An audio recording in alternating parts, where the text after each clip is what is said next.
നമസ്കാരം. നമ്മുടെ മിയക്കുട്ടി പറഞ്ഞ സമയത്ത് എത്തുമെന്ന് തോന്നുന്നില്ല.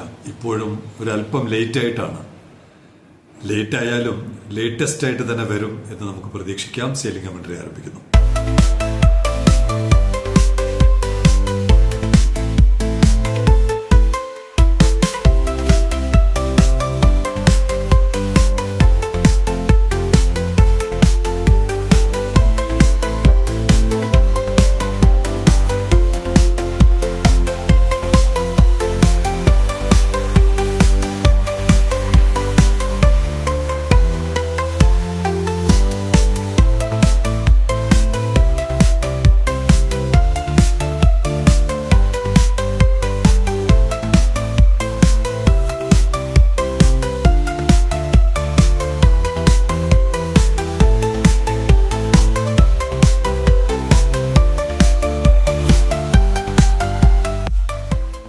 ഏറ്റവും ഒടുവിൽ നോക്കുമ്പോഴും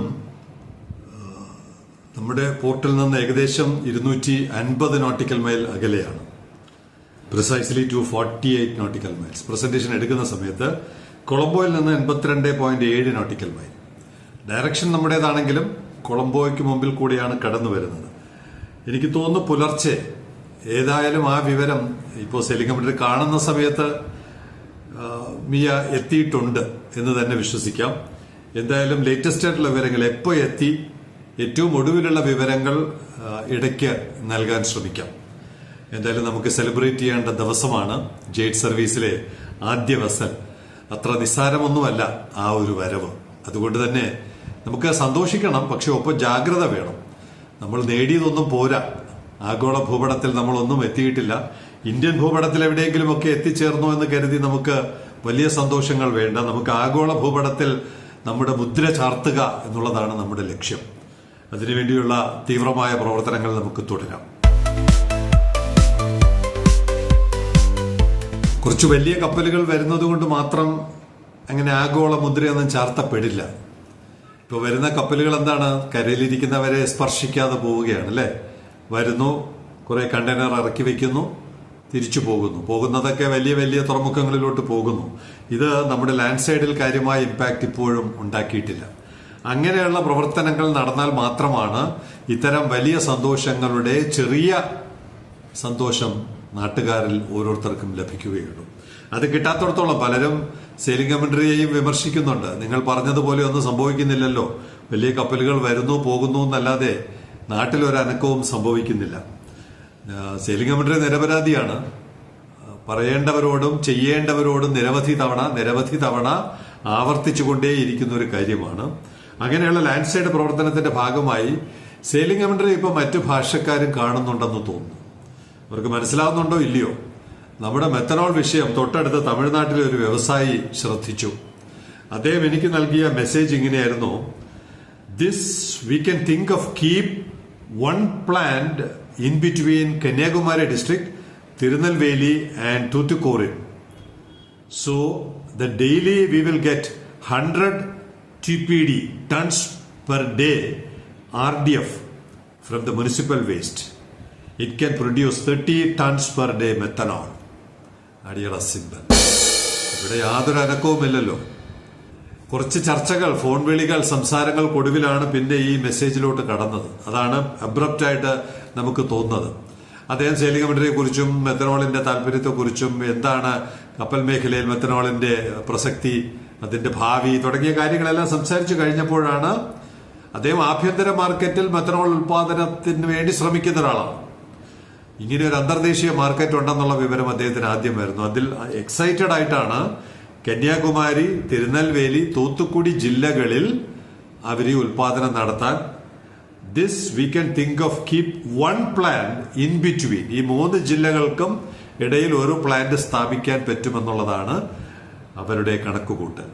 അതിന് 100 ടൺ പെർ ഡേ. RDF എന്ന് പറയുന്നത് എന്താണ്?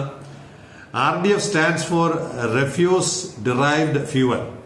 ഇതിന്റെ ഈ പ്രോസസ്സിലോട്ട് കടക്കുന്നതിന് മുമ്പ് എല്ലാ വേസ്റ്റിനെയും വേറൊരു രൂപത്തിലാക്കണം. അതാണ് RDF. It's A type of fuel produced from waste materials, typically MSW, municipal solid waste, that are processed and transformed into a fuel source.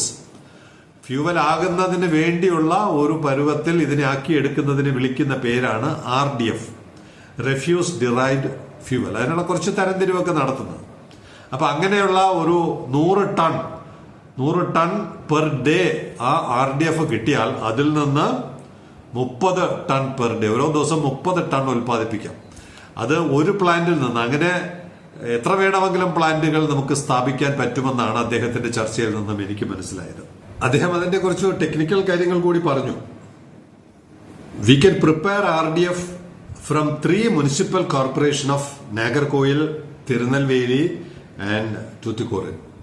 അവിടെ നിന്ന് കിട്ടുന്ന വേസ്റ്റ് എടുത്ത് ആ വേസ്റ്റിൽ നിന്ന് RDF ഉണ്ടാക്കാൻ പറ്റും. Since the RDF is dried one and also its briquettes form, we can easily transport it to the plant. അപ്പോൾ ജനങ്ങൾ താമസിക്കുന്ന സ്ഥലത്ത് പോലും ഇത് പോസിബിൾ ആണെന്നുള്ളതാണ്. അത് ഡ്രൈഡ് ആയിരിക്കും, ബ്രിക്വറ്റ് ഫോമിലുള്ളതുമായിരിക്കും, ഖരരൂപത്തിലുള്ളതുമായിരിക്കും. അപ്പൊ അങ്ങനെയുള്ളതിനെ നമുക്ക് ട്രാൻസ്പോർട്ട് ചെയ്ത് ഏതെങ്കിലും പ്ലാന്റിലോട്ട് കൊണ്ടുപോകാൻ പറ്റും എന്നാണ് അദ്ദേഹം പറഞ്ഞത്. നിർഭാഗ്യവശാൽ എനിക്ക് തോന്നുന്നൊരു 7-8 ഒരു വർഷമെന്ന് ഞാൻ പറയുന്നില്ല, സെയിലിംഗ് കമ്പനിയുടെ തുടക്കത്തിലൊന്നും പറഞ്ഞിട്ടില്ല, ഒരു 7-8-9 മാസമെങ്കിലും ആയിട്ടുണ്ടാവും നമ്മൾ മെത്തനോൾ വളരെ ഗൗരവത്തോടെ തുടർച്ചയായിട്ട് സെയിലിംഗ് കമ്പനിയിൽ അവതരിപ്പിച്ചുകൊണ്ടിരിക്കുന്നത്. പലർക്കും ഇത് സംബന്ധിച്ച് മുഖ്യമന്ത്രി അടക്കം കത്തുകളും നിവേദനങ്ങളും നൽകിയിട്ടുണ്ട്. ഒരാളുടെ ഭാഗത്ത് നിന്ന് പോലും ഒന്നും നടന്നില്ല എന്ന് പറയുന്നില്ല. ഇൻഡസ്ട്രീസ് ഡിപ്പാർട്ട്മെന്റിന്റെ ഏറ്റവും താഴെ തട്ടിലുള്ള ഒരു ഉദ്യോഗസ്ഥൻ തീർച്ചയായിട്ടും മുഖ്യമന്ത്രിയുടെ ഓഫീസിൽ നിന്ന് ഡയറക്റ്റ് ചെയ്ത കത്തിന്റെ ഭാഗമായിട്ട് ഒരു വിളി നടന്നു. അതെന്ത് സംഭവിച്ചു, ചവറ്റുകൊട്ടയിൽ പോയി എന്നുള്ളതാണ് അതിന്റെ ഇപ്പോഴത്തെ നിലപാടെന്ന് തോന്നുന്നു. എന്തായാലും തൊട്ടടുത്ത സംസ്ഥാനമെങ്കിലും അവിടുത്തെ വ്യവസായികളെങ്കിലും ഇതിന്റെ സാധ്യത മനസ്സിലാക്കി അവരെങ്കിലും ഉപയോഗിക്കട്ടെ. നമുക്ക് യാതൊരു വിഷമവുമില്ല. നമ്മുടെ ആളുകൾ ബധിരകർണങ്ങളാണെങ്കിൽ നമുക്ക് എന്ത് ചെയ്യാൻ പറ്റും? അതുകൊണ്ടായിരിക്കാം അത് തമിഴ്നാട്ടിൽ എത്തിയത്. അത് കഴിഞ്ഞിട്ട് അദ്ദേഹം വീണ്ടും എഴുതി, "Can you please arrange one discussion with our client who is going to install RDF 25 ton per day to methanol in Mangalore." അടിയട സിമ്പൽ ഇടതുവശത്തും വലതുവശത്തും.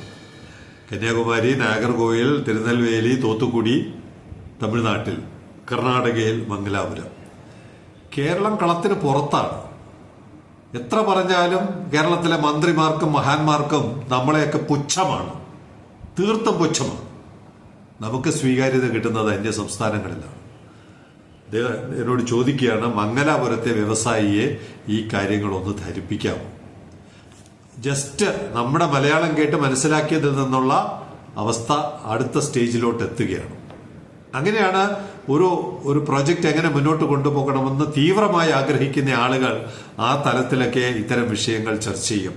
നിർഭാഗ്യവശാൽ നമ്മൾ ജനിച്ചുപോയത് കേരളം എന്ന് പറയുന്ന വളരെ മനോഹരമായ പ്രദേശത്താണ്. പക്ഷേ ഭരണാധികാരികൾ അത്ര മനോഹരന്മാരല്ല. അതാണ് നമ്മുടെ ഗതികേട്. നമ്മുടെ പ്രിയപ്പെട്ട മിയക്കുട്ടിയുടെ ഏറ്റവും ഒടുവിലത്തെ പൊസിഷൻ ഏതാണ്ട് ഇങ്ങനെയാണ്. ഏറ്റവും ഒടുവിലത്തെ വിവരമനുസരിച്ച് ട്രാക്ക് ചെയ്യുമ്പോൾ 118 നോട്ടിക്കൽ മൈൽ അടുത്ത് മിയ എത്തി. എന്തായാലും പുലർച്ചെ ആങ്കറേജിൽ എത്തിയിട്ടുണ്ടാകും. MSCയുടെ വെബ്സൈറ്റ് പ്രകാരം 8 അതിരാവിലെ പുലർച്ചെ ബർത്ത് ചെയ്ത് 9 രാവിലെ 8 മണിക്ക് മടങ്ങിപ്പോകും എന്നതാണ് ഇപ്പോഴത്തെ വിവരം. മനോഹരമായ കാഴ്ച നമുക്ക് നേരിട്ട് തന്നെ കാണാൻ ശ്രമിക്കാം. Signing off, Elias John.